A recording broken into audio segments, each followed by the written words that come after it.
국회의원들에게 불법 정치자금을 제공한 혐의를 받고 있죠. 황창규 KT 회장에 대해서 경찰이 구속영장을 신청을 했습니다. 자, 일단 황창규 회장의 구체적인 혐의부터 정리를 좀 해주시죠. 기본적으로 정치자금법 위반입니다. 네. 31조 32조에 따라서 특정 법인에 따라서는 정치인은 기부행위를 할 수가 없는데요. 예. 법정형도 높습니다. 5년 이하의 징역과 1천만 원 이하의 벌금이고요. 기본적으로 업무상 횡령이 되죠. 왜냐하면 예. 그 기업의 자금을 이용해서 했기 때문에. 네. 문제는 이제 핵심은 뭐냐면 쪼개기 후원이라고 하는 좀 낯설 수도 있는 겁니다. 왜냐하면은 황창규 회장이 자기 돈으로 할 수는 없는 거니까 자기 임직원들한테 뭐 압력을 넣거나 아니면 시키거나 그래갖고 조금씩 이제 후원을 하도록 했다. 이것을 교차하도록 했다. 그래서 국회의원 각각한테는 사실은 상당한 수의 액수가 들어가도록 했다라고 했으면은 이거는 예. 입증이 되는 건데 예. 사실은 이걸 입증하기가 참 쉽지가 않습니다. 예, 지금 화면을 통해서 저희가 이제 정리를 했는데요. 정치인 99명에게 이제 쪼개기 후원, 말씀하시는 것처럼 쪼개기 후원을 했다는 혐의입니다. 상품권을 구입을 한 뒤에 이것을 현금화하는 이제 일종의 이제 카드깡이라고 하는 거죠. 상품권 깡이라고 하죠. 예, 예. 그래서 비자금을 이제 7억 5천만 원을 조성한 뒤에 정치인들, 그러니까 99명으로 지금 나와 있는데 후원 계좌에 4억 4천여만 원을 입금을 했는데 이제 이게 회사 이름으로 할 수 없으니까 임직원 개인 명의로 이렇게 돼 있어요. 이렇게 직원들한테 했는데 본인은 모른다고 하는 거고, 근데 명확한 건 개인은 한 겁니다. 그러니까 KT의 직원들이 한 건 맞습니다. 아, 예. 그러면 왜 개인 명의로 한 거죠? 왜냐하면 정치자금법 31조, 32조에는 법인 명의로는 할 수가 없기 때문에 법에 걸리기 예, 때문에. 예, 네. 그렇군요. 좀 보니까 여야를 가리지 않고 후원금을 뿌리는 것으로 드러나는데 어떤 목적이 있었던 건가요? 저 쪼개기 후원이라고 하는 것이 아주 그 광범위하게 이루어지고 있는 거예요. 지금 여기뿐만 아니라 사실은 모 병원도 지금 문제가 됐었고 예. 저번에 울산시장도 사실 저거와 관련돼서 수사를 받느니 그런 얘기가 있었던 것이거든요. 그래서 쪼개기 후원이라고 하는 것이 법인이나 단체, 특히 이제 공기업 같은 데서 말이죠. 예. 여기서 자신의 어떤 그 야중에 다시 공기업 사장을 유임한다든지 이런 문제 내지는 국정조사 같은 걸 안 나가도록 좀 이제 국회의원들한테 로비할 가능성. 그 다음에 이제 현안 문제가 다 있거든요. 네. 그래서 법률안이라든지 뭐 이런 것 때문에 저는 후원을 하고 싶어 합니다. 굉장히 후원을 하고 싶어 하는데 예. 지금 말씀하셨듯이 법인이나 단체 명의로는 정치 후원을 못 하도록 이렇게 법에 규정해 놨어요. 그러니까 이제 개인 명의로 해야 되지 않습니까?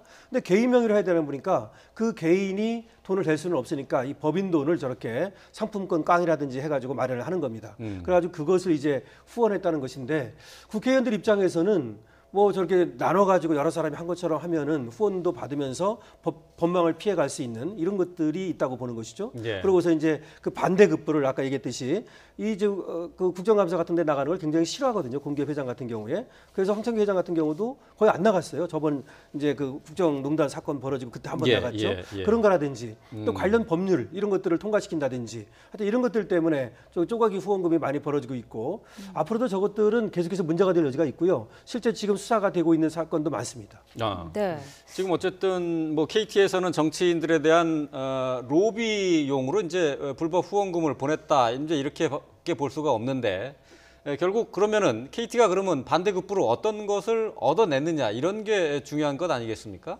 KT에는 뭐 자회사도 있지만 여러 가지 뭐 유료 이제 또 방송 시장 점유 부분이 있습니다.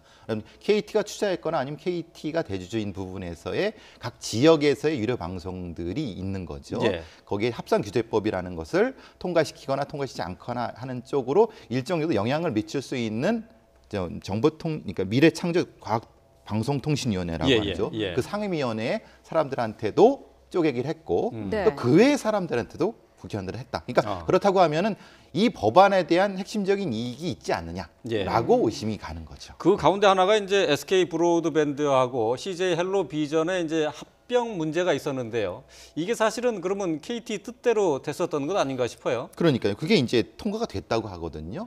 근데 그게 이제 연결이 되느냐의 문제는 또 다른 문제가 되는 거죠. 왜냐하면 KT의 뜻대로 됐다고 하는 것이 국회의원의 어떤 자유적인 어떤 것으로 한 것이냐 아니면은 로비를 통해 된 거냐. 이건 또 다른 그 법의 문제가 될 수 있는 거죠. 예. 만약에 이게 연관성이 있다라는 걸로 나오면은 어떤 혐의가 되는 건가요? 그래서 지금은 이제 법인이나 단체 명의로 후원을 못 하니까 네. 그걸 쪼개기 했다는 예. 정치자금법 위반 혐의를 받는 것이지만 네. 경우에 따라서 이제 뇌물로 발전할 수 있는 것이죠. 만약에 그 돈을 받고 어떤 대가를 줬다면 뭐 뇌물은 간단합니다. 직무 관련성이 있고 대가성이 있으면 되는 것인데 네. 그 국회의원들은 직무 관련성은 뭐 그 관련 상임이라든지 있을 것으로 보이거든요. 예. 그럼 이제 대가성만 있으면 뇌물죄가 되는 것이기 때문에 그것이 밝혀진다면 뇌물죄로 발전할 수도 있겠죠. 예. 네. 자, 이 부분에 대해서 이제 황창규 회장은 경찰 조사를 받았습니다. 근데 어쨌든 이 상품권 깡에 대해서 아는 바 없고 보고받은 바 없다라고 이렇게 지금 얘기를 하고 있거든요. 그렇게 된다면은 글쎄요, 이제 회사에서 회사 자금으로 상품권을 사서 이렇게 다시 현금화하는 과정에서 회장이 전혀 모를 수 있느냐? 이 부분도 좀 짚어봐야 되지 않을까 싶은데요. 이제 관행상 몰랐다라고 할 수 있겠죠, 발뺌을. 근데 이제 문제는 대체적으로 이제 임직원이라고 하면은 우리 회사가 어느 방향으로 어느 법이 통과돼야지 유리하다는 것을 공유하는 바가 있지 않겠습니까? 근데 그것을 입증하는 건 사실 쉽지가 않습니다. 단톡방이라든가 아니면 네. 여러 가지 면에서 입증을 해야 되는데, 그러니까 몰랐다고 얘기를 당연히 해야 할 수밖에 없는 거고, 그렇지만은 전체적인 사업의 방향이라든가 회의 어떤 그 임직원 회의를 통해서 형성된 의견 같은 것들이 입증되는 어떤 과정이 올 수 있는 거죠. 예. 그러니까 예. 분명히 지시는 하지 않았는데 회의의 방향을 끌었다. 그러면 이제 입증이 될 수 있는 거죠. 예. 네. 정치 자금을 받은 의원들에 대한 조사도 이루어지겠죠? 네, 지금 조사 가능성을 열어놓고 있거든요. 네. 그 중에서 저걸 받고 나서 이제 KT의 자기 보좌관이라든지 지인들을 거기 또 취직시킨 그런 의원들이 있어요. 네. 어떤 의원은 4명을 자기 지인이나 친척을 4명을 취직시켰고요. 예. 그다음에 또 돈을 어디다 받았냐면 그렇게 받은 돈을 자기 어떤 지역구에 시설이나 단체 이런 데에 또 기부하도록 그렇게 한 어떤 의원들도 있고요. 네. 그래서 직접적으로 이 99명인데 그 중에서 상당수는 좀 중한 그런 혐의를 받고 있는 사람들이 있거든요. 네. 그렇기 때문에 그런 사람들에 대해서는 저번에 이제 강원랜드 뭐 채용 비리 이런 것들과 연관되는 그런 측면도 있거든요. 네. 아까 4명 이런 분들 말이죠. 그래서 먼저 수사가 이루어질 것이고 경우에 따라서는 이제 그 수사의 범위가 넓어질 수 있겠죠. 예. 네. 이 정치자금법 수사에서 이제 정치권으로 정치인에 대한 수사로도 이제 확대가 될 수 있겠는데요. 그렇죠. 채용 비리라든지. 예. 제가 또 궁금한 거 하나는 그렇다면 지금 정치자금법 위반 혐의 하나만 지금 얘기가 되고 있는데 회사 자금을 상품권을 사서 현금화해서 비자금으로 쓰고 또 접대비로 쓰고 이런 부분은 뭐 횡령이나 뭐 이런 그것도 거로- 하고 있습니다. 그것도 예, 해당이 이번에 되는 겁니까? 4명에 대해서 이제 구속영장이 청구가 됐거든요. 황창규 예. 회장뿐만 아니라 그리고 또 뭐 3명이 불구속 입건되고 그랬는데 지금 혐의가 정치자금법 위반하고 네. 이 지금 횡령 혐의입니다. 횡령 혐의 예, 같이 횡령 들어가 혐의도 있어요? 같이 예. 하고 있는데요. 아까 11억 5천만 원 중에서 예. 4억 4천만 원은 이렇게 쪼개기 후원을 했고 예. 나머지는 유흥업소라든지 예. 뭐 골프장이라든지 이런 데 가가지고 접대를 했다는 겁니다. 네. 그래서 이 11억 5천만 원에 대한 해샀던 횡령 요거에 대해서도 수사가 이루어지고 있는 겁니다. 예, 네. 그렇군요. 자, 황 회장은 보고받은 기억이 없고 뭐 관행적으로 이루어진 것이다라고 밝혔습니다만 경찰이 구속영장을 청구를 한 상태거든요. 어떻게 예상할 수 있을까요? 참 논란이 될 수 있습니다. 왜냐하면 과거의 전례라든가 네. 이제 여러 가지 판례를 봐야 되는 부분이 있거든요. 근데 이 법정형으로 봐서는 사실은 제가 보기엔 뭐 어느 정도까지 청구될 거라고 보여지는데. 예, 예. 근데 문제는 이제 입증의 문제가 되겠죠. 네. 왜냐하면 대기업 회장 정도, KT 회장 정도가 그걸 일일이 꼬치꼬치 지시할 그 상황은 아니지 않습니까? 그러니까 좀 어려운 부분일 것 같습니다. 예. 네.